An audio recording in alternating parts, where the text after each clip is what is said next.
धर्म का दीपक, दया का दीप कब जलेगा विश्व में भगवान। कब सुकोमल ज्योति से अभिषिप्त हो सरस होंगे जली सूखी रसा के प्राण। नमस्कार।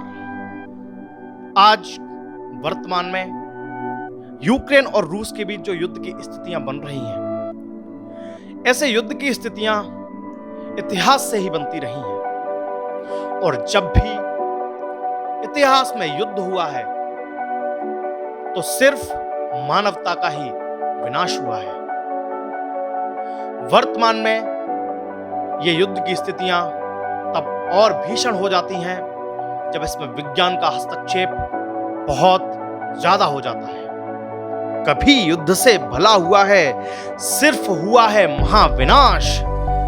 कभी युद्ध से भला हुआ है, सिर्फ हुआ है महाविनाश। अस्त्र शस्त्र से घायल होकर मानवता है हुई हताश। सिर्फ मानवता ही का ही अंत हुआ है, मानवता ही हताश हुई है। कभी युद्ध ने इस दुनिया में शांति स्थापित की है नहीं, सिर्फ युद्धों ने जग में महाप्रलय ही दी है। नहीं, सिर्फ युद्धों ने जग में महाप्रलय ही दी है। विश्व का सबसे बड़ा युद्ध महाभारत युद्ध हुआ। क्या उसके बाद भी आज जो धर्म के लिए जो युद्ध हुआ था, क्या आज भी पूरे विश्व में धर्म स्थापित हो पाया है? क्या नहीं। उस समय सिर्फ मानवता का अंत हुआ है, केवल लोगों की मृत्यु हुई है। कि चंद लोग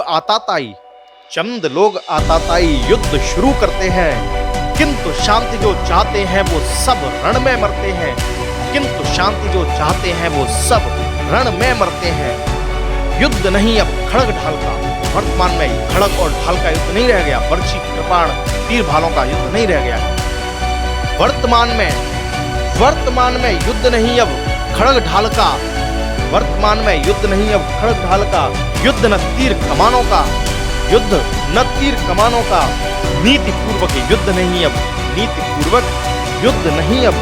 युद्ध न गदा कृपाणों का, युद्ध न गदा कृपाणों का। भारी भीषण अस्त्र बनाए उस विज्ञानी मानव ने, भारी भीषण अस्त्र बनाए उस विज्ञानी मानव ने। युद्ध हो चुका अब मानव का और मिसाइल विमानों का। जब भी युद्ध हुआ है तो उसमें युद्ध को शुरू करने वाला कोई और होता है, लेकिन उसके परिणाम भुगतने वाला पूरा संसार होता है, पूरी जनता होती है।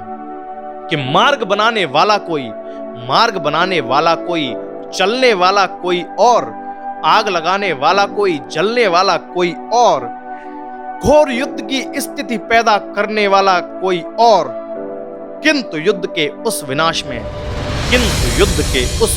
में मरने वाला कोई और। बहुत बहुत